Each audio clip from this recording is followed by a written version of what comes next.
సాంకేతిక రంగంలో ప్రపంచ దేశాలకు సవాలు విసరడం చైనాకు కొత్తేమీ కాదు. ముఖ్యంగా నిర్మాణం, రవాణా, మౌలిక వసతులు కల్పనలో ఆ దేశం వేస్తున్న అడుగులు ప్రపంచాన్ని విస్మయానికి గురిచేస్తూ ఉంటాయి. తాజాగా సముద్ర గర్భంలో గంటకు 250 కిలోమీటర్ల కంటే ఎక్కువ వేగంతో దూసుకెళ్లే సరికొత్త బుల్లెట్ రైల్ ప్రాజెక్టును చైనా ప్రతిపాదించింది. బోహై జలసంధి క్రాస్ సీ కారిడార్ పేరిట రూపుదిద్దుకుంటున్న ఈ ప్రతిష్టాత్మక మెగా ప్రాజెక్ట్ రెండు కీలక నగరాల మధ్య దూరాన్ని, ప్రయాణ సమయాన్ని ఊహించని రీతిలో తగ్గించనుంది.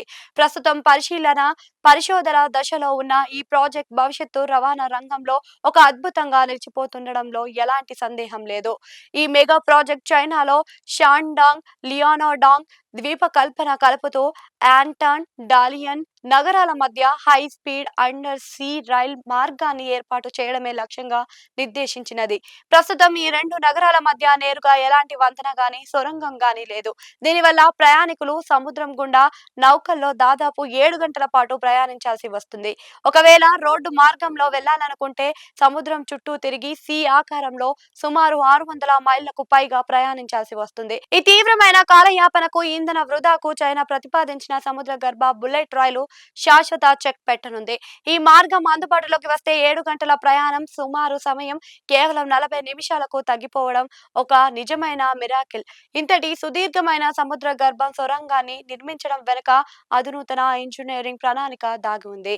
బ్రిటన్, ఫ్రాన్స్ మధ్య ఉన్న ప్రఖ్యాత ఛానల్ టనెల్ నమూనాలోనే దీనిని కూడా డిజైన్ చేయాలని చైనా ఇంజనీరింగ్ నిపుణులు భావిస్తున్నారు.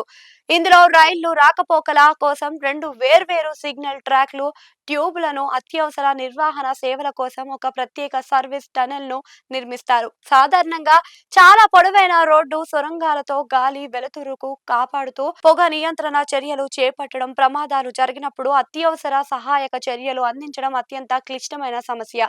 అందుకే నిపుణులు దీనిని కేవలం రైల్వే సొరంగంగానే రూపొందించనున్నారు. రోడ్డు వాహనాలను, కార్లను సైతం ప్రత్యేక రైళ్లలోనే ఎక్కించి ఈ సముద్ర గర్భ సొరంగం దాటించేలా ప్రణాళికలను సిద్ధం చేస్తున్నారు. పర్యావరణ పరిరక్షణ, ఉద్గారాల నియంత్రణ పరంగా కూడా ఈ ప్రాజెక్టుకు ఎంతో ప్రాధాన్యత ఉంది. అంతర్జాతీయ ఇంధన సంస్థ లెక్కల ప్రకారం ప్రపంచవ్యాప్తంగా ప్రయాణికుల్లో 7% సరుకు రవాణాల్లో 6% రైల్వేల ద్వారానే జరుగుతున్నాయన్న మొత్తం రవాణా రంగ ఉద్గారాలతో దీని వాటా కేవలం 1% మాత్రమే. కాబట్టి ఈ ఎలక్ట్రిక్ రైళ్లు కారిడార్ అందుబాటులోకి వస్తే రోడ్లపై ట్రక్కులు, కార్ల ఒత్తిడి తగ్గి కార్బన్ ఉద్గారాలు గణనీయంగా తగ్గుతాయి. అయితే సుమారు 75 మైళ్లకు పైగా సముద్ర గర్భాలలో సొరంగం నిర్మించడానికి వాడే భారీ కాంక్రీట్, ఉక్కు యంత్రాల వల్ల నిర్మాణ దశలో పర్యావరణంపై వాడే కార్బన్ ప్రభావాన్ని, నిర్మాణ వ్యయాన్ని సమతుల్యం చేయడం ప్లానర్లకు ఒక సవాలుగా మారింది. అలాగే ఈ ప్రాజెక్ట్ నిర్మాణంలో ప్రకృతి పరంగా, అలాగే భౌగోళిక పరంగా సవాళ్లు కూడా ఎక్కువే ఉన్నాయి. ఈ రైలు మార్గం ప్రయాణించే బోహై సముద్ర గర్భంలో లోతైన లోయలు, బలహీనతైన రాతి వలయాలు, భూకంపాలు సంభవించే క్రియాశీల ఫెల్ట్ ఏరియాలు ఉన్నాయి. వీటిని తట్టుకొని నిలబడే అత్యంత సున్నితమైన సెన్సార్లు, లీక్ డిటెక్షన్లు వ్యవస్థలను ఏర్పాటు చేయడం ప్రాజెక్ట్ భద్రతకు అత్యంత కీలకం.